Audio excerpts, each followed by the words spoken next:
The last interpretation of Juenzhang I want to introduce is Juenzhang the autocrat, Juenzhang the despot. Now, we've already talked about what the term autocracy means, and autocracy and despotism seem to be fairly close together. But think of autocracy, recall autocracy at the moment, is to be a situation in which one person rules without any other authority, legal authority, being able to limit his actions. The only limits that are there are rebellion or invasion or a coup d'etat. So there are no legal constraints, no regular mechanisms that will limit the authority of the autocrat. But I would like us to make a distinction when talking about Juenzhang, which is, when we talk about him as an autocrat, does this mean that the Chinese system has become autocratic, that Chinese government has become, or was always, an autocracy?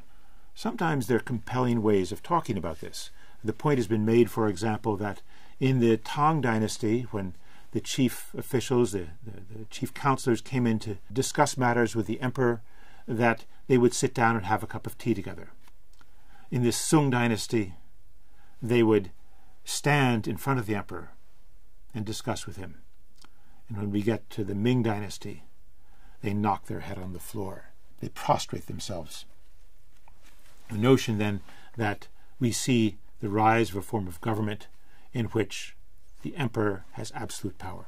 But let's make a distinction. Let's ask the question like this.